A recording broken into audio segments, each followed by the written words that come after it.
Let's talk about some of the recipes that you had fun with, that you got from Newfoundland. You're bringing back here for us, starting with the chowder. A lot of people would think, of course, East Coast, fresh fish, fresh seafood. Let's make a chowder. And you know what? What I really noticed was that I make a seafood chowder at home with salmon from the West Coast, and it's really skinny. But I've noticed the East Coast chowders were really thick. They use a lot of flour. Well, I don't like those. Not at all. Okay. So we were at this little place south of Twillingate, and we went. It was like a local restaurant. It was every like, oh hi, you know, and then it was like we were the foreigners basically, and they had the skinny version of chowder, and it was. You liked that one. I found this cookbook. It's called The Treasury of Newfoundland Dishes, and the reason why this is so important is a home economist wrote it in 1958. Is that her picture? That's her picture. They only had crayons back then, anyway, so no photographs. Anyway, yeah, but she was a home economist, so I thought, oh my gosh, I'm going to use her book. So it's kind of a combo of what I ate at the restaurant, and kind of her idea. Okay, so but then I Marylandized it. Okay, I love your food. Like I love looking at what you love to eat, and I like your interpretations of it. So how did you make it? Okay, so I used bacon. You know, you can't go wrong with bacon, and it's not like a healthier thing. Like I would use, you know, regularly canola oil or extra virgin olive oil, but I use bacon to give it kind of more authentic because they use salt pork. Yeah, and you can't go wrong. And then a whole bunch of onion. You get the recipe on your website.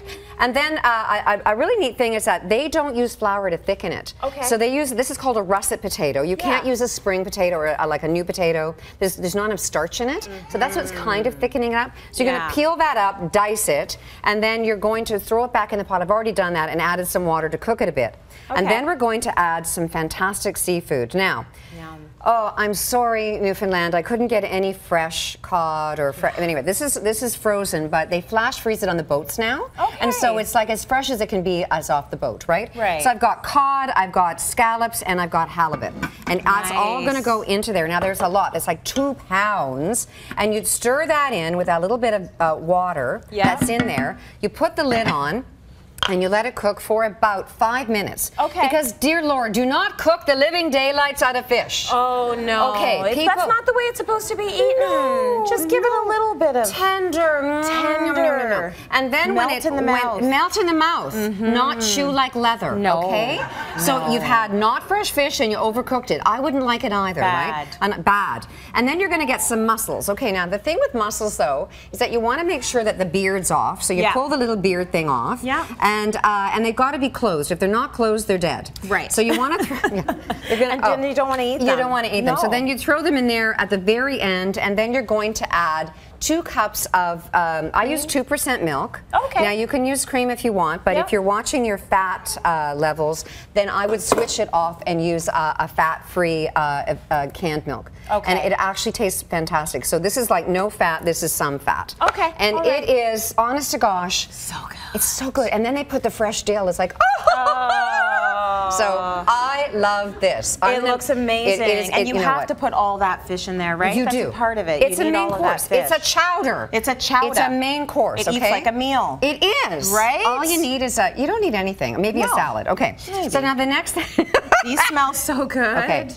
Cod cakes. Cod cakes. Traditionally, any kind of fish cake, and even the fish stew was stuff that they had like leftover, like little bits of things, right? Yeah. And cod cakes is what you do with leftover potatoes, because that's they grow a ton of potatoes in Newfoundland, and they catch a ton of cod. Now there was a moratorium, but you can now catch 3 a person a day, so that's good. And the fishing industry is much better. Right. So you've got leftover mashed potatoes. We're going to throw in this big bowl over here. Oh, got it. And then we're going to throw in the leftover cod.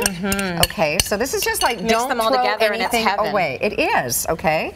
And you mix that together, and then you've fried up, once again, some bacon. Oh, yes. Oh, yeah. And then you fried up a whole bunch of onions, and you just put that all together.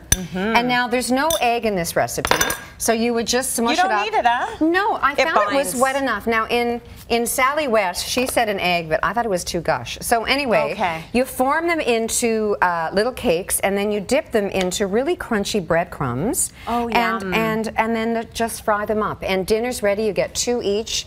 It's delicious. It's really mild. Cod is really mild. Yes, and so kids will love it. It is. And Bob's your uncle. I'm eating this one out of the frying pan. And you dipped it in what? Is it tartar? It's tartar sauce. Oh, so good. Oh, I'm going to eat this now. Cityline.ca for the best food from the East Coast, done Mailyn Smith style. Break time. We're coming up.